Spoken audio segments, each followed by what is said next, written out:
rekeningnya kosong, tokennya bunyi, dan dia menganggap bahwasanya dirinya frugal, Anda bukan frugal.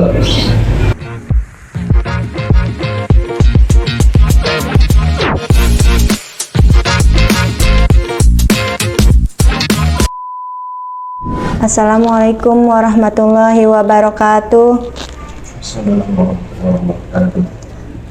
Selamat datang Sister Mimi semua. Stop kegalauanmu, tuangkan keresahanmu di MOA Podcast bersama Mimi Jamilah. Alhamdulillah saya senang sekali bisa hadir. Kali ini saya Mimi Jamilah dan bersama kita akan membahas masalah seputar wedding melalui konten inspirasi dan diskusi yang akan membuat hari ini menjadi lebih berarti. Tak lupa saya ucapkan kepada para sponsor yang telah mendukung acara hari ini. Jadi siapkan diri kalian untuk meresapi informasi dan wawasan yang menarik yang akan kita bahas bersama. Yuk mari kita mulai. Alhamdulillah pada kesempatan kali ini telah hadir seorang dai muda dan seorang dosen. Ya. Silahkan perkenalkan dirinya ke Sister Mimi semua. Assalamualaikum teman-teman semuanya, Sobat Mimi Jamilah. Sister Mimi Jamilah. Nama saya Muhammad Asir Muzaki ya. Sekarang saya sedang berkhidmat di salah satu swasta yang bernama IDAKU dengan jurusan Teologi dan Agama Islam. Di sini alhamdulillah nih, hari ini kita bakal ngomongin apa sih ke wajah? Ini frugal living. Frugal living, dari namanya frugal sama living itu bahasa aneh semua. Makanya semoga kita bakal sama-sama mengerti ya, dan kalau emang itu positif kita insya Allah bisa menerapkan itu dalam kehidupan kita, betul ya? Semangat, itu aja. Ya. Hari ini kita akan membahas masalah yang sedang happening di dunia medsos, yaitu frugal living. Baiklah, sebelum kita mulai ke topik pembahasan, jangan lupa tetap dukung channel ini dengan cara subscribe dan tekan tombol loncengnya agar tidak ketinggalan episode berikutnya. Baik Pak Ustadz, ada beberapa yang saya ingin tanyakan. Apa sih yang dimaksud dengan frugal living? Iya, frugal living teman-teman ya. Ada yang bilang bahwasanya generasi sekarang nih Bu Hajar yang lahir dari tahun berapa ya, 90-an atau mungkin 2000-an, itu mereka disebut generasi sandwich. Oh iya. Generasi yang hidup gitu kan. Di situ ada permintaan dari orang tua mereka, permintaan dari anak mereka yang punya anak, dari adik mereka. Nah, kondisi seperti ini membuat sebuah tren baru di antara mereka yang disebut dengan frugal living. Jadi kalau mereka bisa menekan cost setinggi mungkin, mereka bisa menekan gaya hidup mereka setinggi mungkin, nah ini harus dijadikan tren gitu, supaya ini menjadi semangat komunitas bersama. Disebutlah oleh mereka frugal living. Dari literatur yang saya baca, teman-teman kalau nggak setuju ya nggak apa-apa. Jadi ada sebuah tren baru yang disebut dengan hidup minimalis. Kata lain dari frugal living adalah hidup minimalis. Maksudnya minimalis itu apa? Yang mereka hanya check out barang di Shopee, check out barang di Tokopedia, mereka bakal hanya membeli sesuatu yang betul-betul mereka butuhkan. Kalau misalnya mereka butuh handphone, antara iPhone 14 Pro Max yang harganya bisa kebeli satu motor, sama iPhone Android, sama HP Android yang kira-kira 2-3 jutaan itu bisa melakukan segalanya sebetulnya. Pas apa bisa, ini bisa. Kenapa mereka harus beli iPhone yang harganya 20 juta? Ini nggak frugal. Ketika mereka bisa membeli misalnya motor, lagi menurut contoh dari tadi, apa kira-kira yang mahal tuh yang dibuat perempuan aja? Biasanya ya tas branded ya. Tas branded. Kalau misalnya tas branded yang harganya ratusan juta kayak gitu aja ya. Dan bahkan saya nggak tahu cara menyebutnya, Louis Vuitton, bener nggak Bu aja? Iya. Hermes. Kayaknya salah penyebutan Hermes tuh. Hermes. Oh nggak tahu. Saya nggak tahu aja. Saya nggak tahu. Harganya bisa ratusan juta, dengan tas yang kita check out di Shopee harganya barangkali cuma 100.000, 200.000. Fungsinya sama, sama-sama bisa muat mukena di situ, bisa muat HP, bisa muat. Kenapa mesti beli yang lebih mahal? Nah inilah frugal living muncul di sini buat dijadikan tren hidup lebih awas, lebih sadar terhadap sesuatu yang kita keluarkan. Dan lagi-lagi kalau misalnya kita lihat ini dari kacamata Islam, ini bukan suatu hal yang baru. Dari zaman Islam muncul, Rasulullah mengajarkan nilai-nilai perennial itu, udah ada ajaran buat hidup ini manusia ini.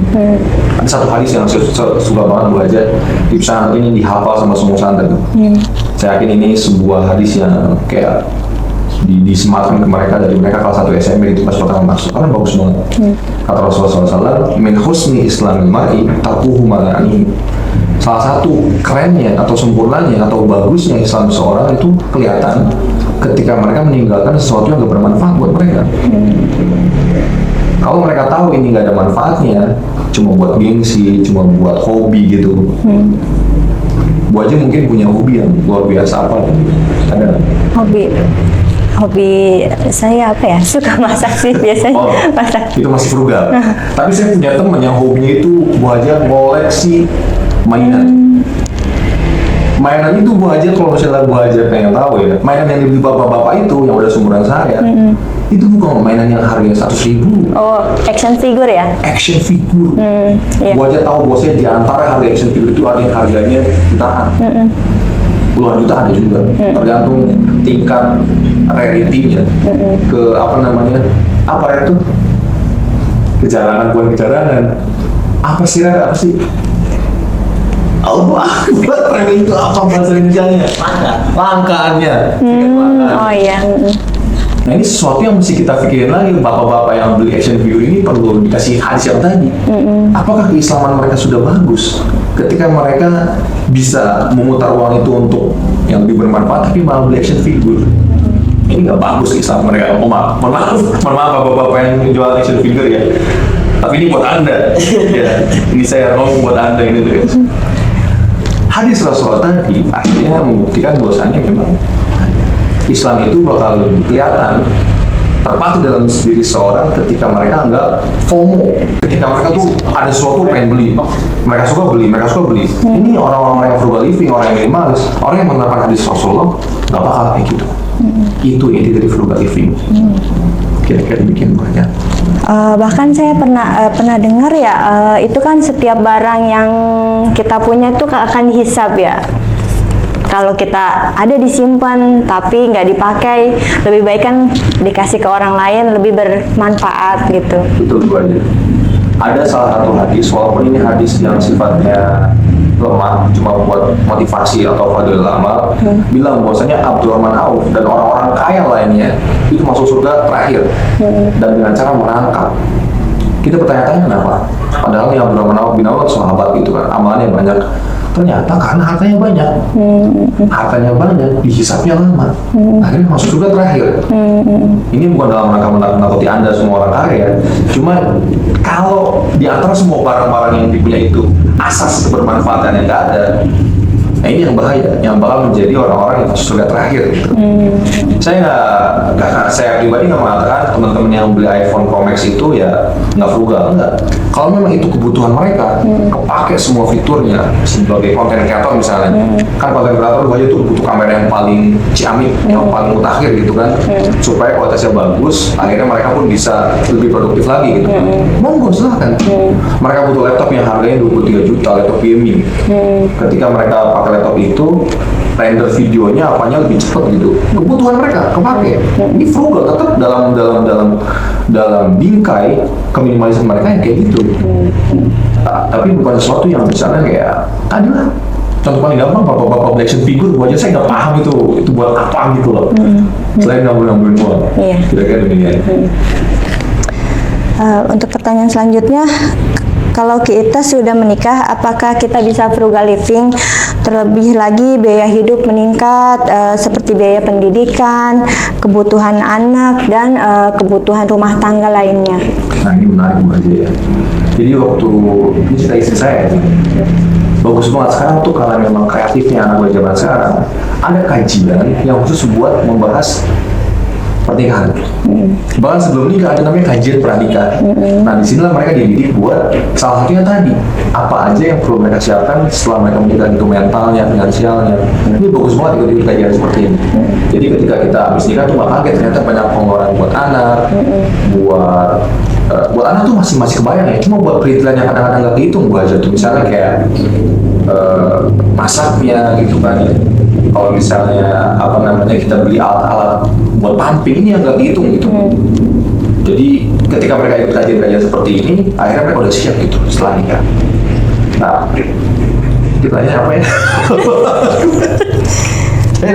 Apakah bisa frugal living kalau kita sudah menikah? Kalau saya buat cerita sedikit buah aja. Saya nikah di tahun corona. Oh ya, 2000. Jadi nikah tuh nggak pakai pesta, alhamdulillah. Pakai pesta cuma undang 100 orang. Keluarga terdekat itu cuma habis 25 juta. Di Pondok Selera 2. Nggak di endorse. Dan alhamdulillah karena memang nggak banyak pengeluaran pas nikah, itu amplop dari para kerabat, handai tolan, ya nggak kepake gitu, nggak kepake buat, maksudnya nggak kepake buat nombok biaya nikah gitu. Semuanya ada. Nah ketika punya uang sebanyak itu, nggak usah disebutin nominalnya Bu aja ya. Ketika punya uang sebanyak itu, akhirnya FOMO tadi, segala sesuatu yang kita kira bakal menunjang kehidupan kita setelah berumah tangga, banyak yang nggak kepake Bu aja. Makanya teman-teman ikut kajian pranikah, jangan dikit-dikit nanti setelah nikah, oh butuh tudung bayi. Bu aja tau tudung bayi kan? Bayi baru lahir itu dikasih tudung gitu, kayak makanan. Nggak kepake serius. Sampai sekarang, ternyata yang nyaman nggak gitu-gitu amat, nggak bakal gigit bayi kita gitu. Dan kita juga beli Bu aja yang namanya car seat. Itu bawa aja ternyata anak kita nggak betah di mobil pakai car seat itu 1 menit pun nggak betah dia. Akhirnya nggak pakai. Nggak frugal. Gara-gara kita nggak belanja pranikah tadi. Nggak ada yang ngasih tahu kita alat-alat apa aja yang harus dan nggak harus kita beli. Jadi saran saya pribadi, teman-teman yang mau nikah nih, biar nggak kaget nanti selain menyiapkan tentunya di MUA Mimi Jamila ya, selain menyiapkan semua ini, jangan sampai FOMO nanti. Uang amplop kan dari alhamdulillah dari pesta misalnya banyak tuh, jangan beli-belian gitu. Dan para tamu undangan nih, yang nanti ngasih sesuatu, ngasih kado gitu ya ke calon mempelai atau ke pengantin gitu, itu nggak usah lah, kayak ngasih barang-barang, kasih uang aja. Karena ketika ada uang itu budgetingnya lebih gampang. Nah, iya. Daripada yang satu ngasih bed cover, yang satu ngasih bed cover. Akhirnya udah. Kita alhamdulillah kalau misalnya pasangan itu udah punya rumah gitu. Tapi kalau misalnya masih di kontrakan, masih di kosan mereka, itu numpuk kado-kado yang kadang-kadang jadi, ya bahkan lupa mereka punya itu. Termasuk saya pribadi. Makanya teman-teman, ya buat yang menikah tadi siapin knowledge-nya, pengetahuannya. Buat yang ngasih, buat si pengantin, kasih uang aja. Itu lebih bagus buat Anda. Ya. Kasih uang aja. Kalau misalkan kita ada dapat rezeki gitu ya, kayak misalkan tadi ya amplop gitu, ya, boleh nggak kita bikin list gitu, ini kayaknya nih barang yang perlu, atau misalkan pada saat kayaknya ini berguna baru dibeli gitu, harusnya kayak gimana? Wishlist. Dalam Shopee keranjang kita itu kan ada wishlist Bu aja ya. Ini nggak apa-apa. Asal ya pastinya kalau ketika udah berkeluarga, barang-barang seperti ini nanti ketika nanti check out, diskusikan dulu. Kalau sama suami, kalau memang ingin menyambut tentang kebutuhan anak, diskusikan ke orang tua atau mertua dulu. Karena mereka dengan segala pengalaman yang mereka punya pasti lebih tahu. Iya benar.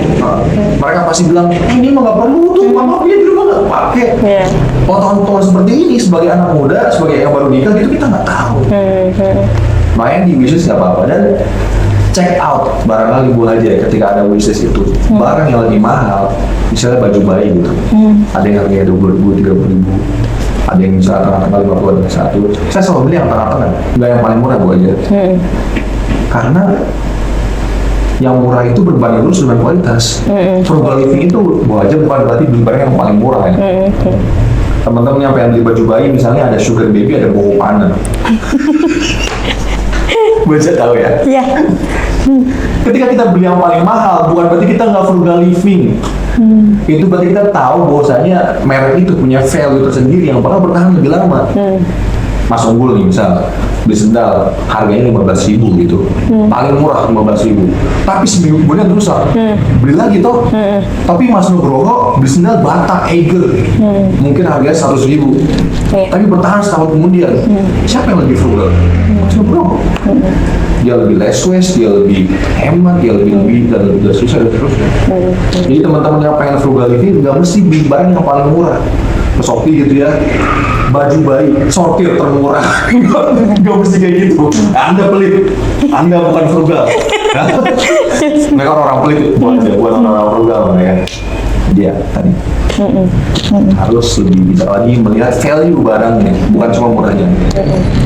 Bagaimana menyikapi dengan bijak terhadap fenomena frugal living ini, Pak? Iya. Lagi ini sebuah semangat positif ya. Tren yang mestinya kita sama-sama dukung. Cuma kadang-kadang yang namanya orang pengen ikut arus baru gitu, kadang-kadang kebablasan dua aja. Frugal living ini teman-teman garis tebal ya, hanya elok ketika kita terapkan buat diri sendiri. Kalau kita terapkan nilai frugal kita ke orang lain, jangan. Contohnya gini, buat kita makanan di rumah sehari-hari cukup dengan sereal sama susu gitu pagi-pagi, atau misalnya siang kita nggak makan, atau kita misalnya ya makan tuh cuma 2 kali sehari lah. Kemudian ada orang teman kita bertamu ke rumah kita, apakah yang kita terapkan nilai frugal kita atau kewajaran? Yang wajar, mereka makan 3 kali sehari, terus dia akan makan 3 kali sehari.